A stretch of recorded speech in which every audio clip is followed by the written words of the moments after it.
appreciate this time up here with you this evening, and I'm looking forward to visiting with you again on the 20th.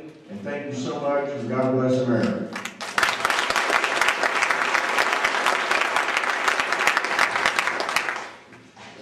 Hi, I'm Michael Debbie.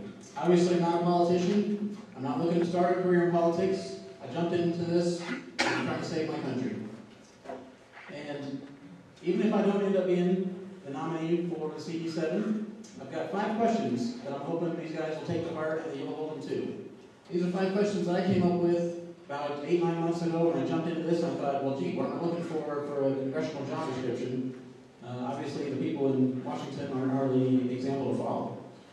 So I decided 9 months ago, and I've stuck with it, that any piece of legislation or resolution that came by my desk has to get past these 5 criteria, and they should be used by every congressman. Number 1, is it in agreement with the U.S. Constitution?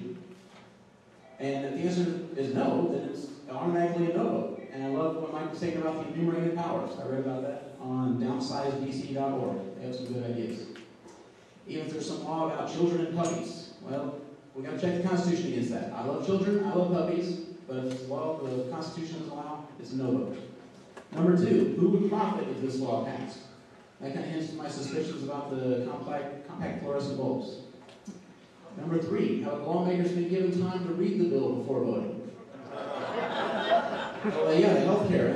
One of them, Nancy Pelosi, said, well, we got to pass it so we can find out what's in it. So it's an automatic no vote if we've been given no time to read it. Some 1,000-page bill showing up at 8 in the morning, needing a vote at 10 in the morning, that's an automatic no vote for me. Number 4, is there a current law we can repeal rather than pass another one? We've got thousands of pages of federal law, and I've heard it said we all commit 3 felonies a day because there's so many dang laws. And number 5, how does this bill affect my constituents? That's where it comes back to just being one of the people, looking to serve as a neighbor kind of way. I'm sad we don't have any kind of community feel with our representatives in D.C. They're supposed to be our neighbors looking out for us. Thank you.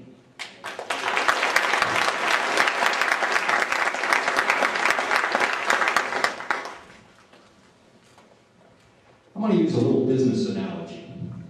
You all out there who are delegates, think of yourselves as the members of the board of directors of a company, and you're interviewing candidates. You're interviewing candidates to be your employee, to represent you on behalf of the stockholders. That's all the other voters who aren't delegates. On behalf of the stockholders, who's going to represent you in Washington.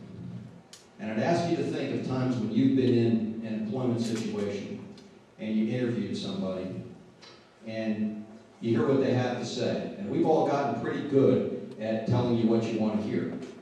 But the most important thing that anybody in business knows is the best predictor of future performance is past performance. So what I'm going to ask you to do is to take a very, very close look at me and take a very, very close look at my opponents. As many of you may know, I was the subject of a slanderous email attack a few weeks ago questioning my Navy record. In response, we posted that record. Almost 12 years of performance evaluations, we posted those on the internet, so they're accessible to you. And I encourage you to look at that, and I encourage you to look at the rest of my record. And I think you will find that I may never have been the flashiest person in the room, but in every single thing I've done, I've wound up as a leader. By working hard, by coming to work, by working overtime. And you can see that when the taxpayers have been paying me, they've always gotten way more than they bargained for. And I will do the same thing for you. It would really be my honor to serve you. And I look on the delegates out here, as my own kitchen cabinet. If I'm fortunate enough to win, it's 400 or so people that I can stay in contact with over the entire time I'm in office to get information from, to pass information to, and more than anything else, to have friendships and relationships with people that I know will slap me around if I get out of line. I really look forward to that, and again, it would be my honor to serve you. Thank you very much.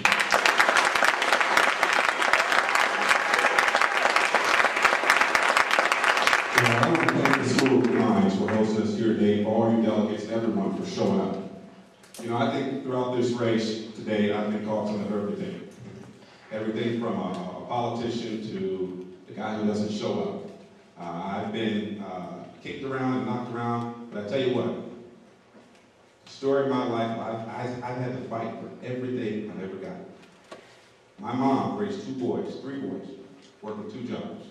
And we didn't have an easy life growing up.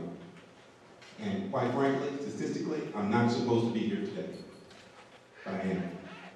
And I'm proud of my service to my community. I'm proud of my job as a father and a husband. And I'm proud of the country we call home. America is an exceptional country. And I want it to be prosperous again. You know, you have great candidates, and I'm proud to stand up here with each and every one of them. And at the end of the day, if it's not me, I will support whoever the Republican candidate is to make sure we send Ed Crowhart home.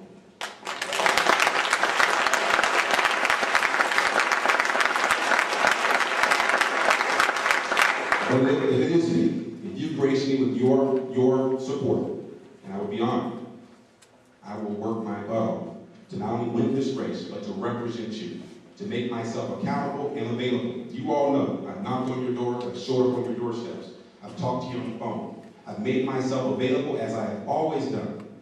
There's a reason that the Democratic Party is in this room today, folks. They've been following me around for 2 months.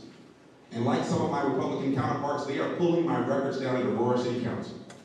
Because they know what we've been seeing in the data. I'm not just telling you I can win. The data proves I can win this district. But I need your help. And I will promise you this, and Mom tells me don't make promises you can't keep. I will serve you. I will serve you well, and I will serve you with the commitment it takes and that you deserve from your representative. Thank you, and God bless you.